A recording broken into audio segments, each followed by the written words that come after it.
భారత ప్రభుత్వం యూఏఈపై దాడులను ఖండించింది. దీనిపై ప్రధానమంత్రి మోదీ స్పందించారు. పత్రికాముఖంగా ఒక ప్రకటన రిలీజ్ చేశారు.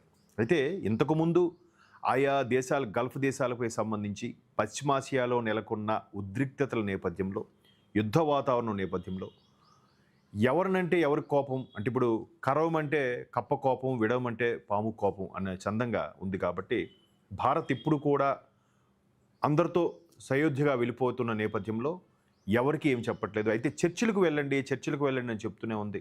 ఆయా దేశాల ప్రధానులతోని, ఆయా దేశాల యువరాజులతో కూడా ప్రధానమంత్రి మోదీ గతంలో మాట్లాడారు.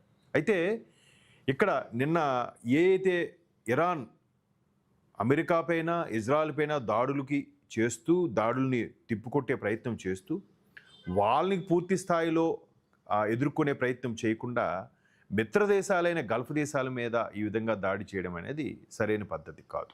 అలాగే హర్ముజ్ జలసంధి సంబంధించి కూడా దాన్ని మూసివేస్తామనడం, దాని గుండా ప్రయాణించే ప్రతి షిప్ను పేల్చేస్తామని చెప్పడం, అంటే మేము ఎలాగో నాశనం అయిపోతున్నాం, మిమ్మల్ని విడిచిపెట్టాం, మిమ్మల్ని అందరినీ కూడా సంక్షోభంలో నెట్టేస్తాం, అంటే వీళ్ళందరూ కలిసి అమెరికాకి, ఇజ్రాయెల్కి మొట్టికాయలు పెట్టాలి.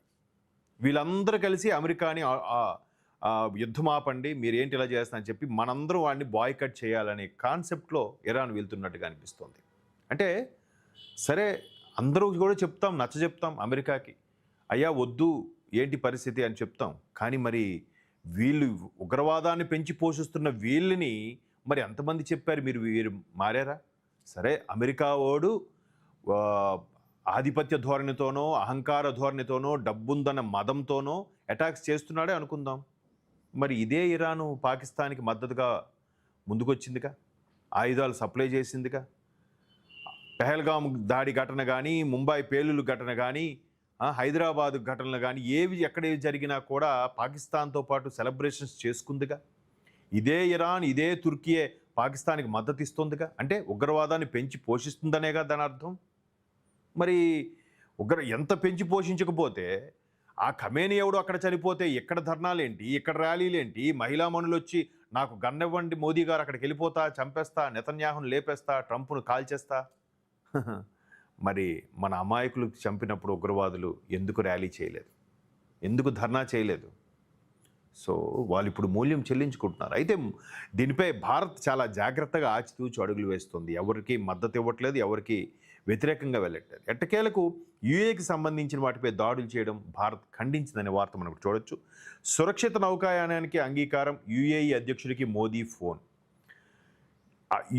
యునైటెడ్ అరబ్ ఎమిరేట్స్పై ప్రధానమంత్రి మోదీ ఆ దాడులకు సంబంధించి తీవ్రంగా ఖండించారు. త్వరితగతిన శాంతి నెలకొల్పడానికి, పశ్చిమాసియా భద్రత, స్థిరత్వానికి దేశంతో కలిసి పనిచేసేందుకు అంగీకరించారు. మంగళవారం యూఏఈ అధ్యక్షుడు Sheikh Mohammed bin Zayed Al నహ్యాన్తో ప్రధాని మోదీ ఫోన్లో మాట్లాడారు.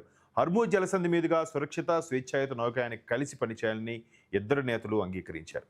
అంటే ఇది ఎందుకు అలాగా అంతగా ఇది అవుతున్నారు, మా అందరికీ ఏమిటి సంబంధం, మీరు కొట్టుకు చావండి అనే చందంగానే ఉంది చెప్పారు ఆల్మోస్ట్ అలా. అంతే కదా, ఇప్పుడు పాకిస్తాన్ మనకు అటాక్ చేసి మనం వాళ్ళ మీద ఆపరేషన్ సింధూర్ ప్రకటించినప్పుడు ఎవరు ఎందుకు ఇన్వాల్వ్ అవ్వలేదు? పాకిస్తాన్ చేసిన తప్పు ప్రపంచ దేశాలు అందరికీ తెలుసు, ఎస్పెషలీ అమెరికాకు కూడా తెలుసు. పెద్ద పోటుగాడిలాగా ట్రంప్ వచ్చి మోదీతో మాట్లాడని యుద్ధం అయిపోద్దని చెప్పాడు. ఇది చెప్పలే, అయ్యో మోదీ పప్పులు ఉడకలే.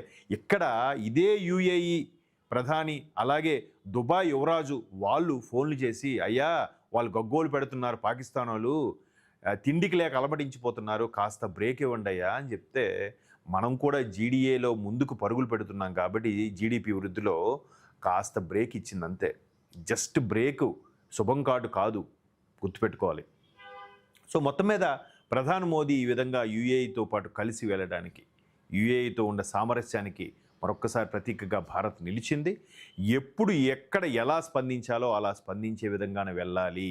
వెళ్ళకపోతే ఏదో యుద్ధము వచ్చింది, వార్ వన్ సైడ్ తీసుకోవడం, లోపాయకారిగా ఇరాన్కి సపోర్ట్ చేయడం, లేదా వెనక నుంచి ఇజ్రాయెల్కి సపోర్ట్ చేయడం చేయకూడదు. అది పద్ధతి కాదు. సో ఇండియా కూటమి ఎలాగో విమర్శిస్తుంది, ఏదో అంటుంది, ఎందుకంటే అక్కడ చనిపోయిన మా బిడ్డలే, మా వాళ్ళే మాకు అక్కడి నుంచి వలస వచ్చేస్తే మా ఓట్లన్నీ పెరిగిపోతాయి, అటువంటి వాళ్ళు కావాలి మాకు అనే విధంగా విమర్శిస్తోంది. కానీ ఇది పరిస్థితి.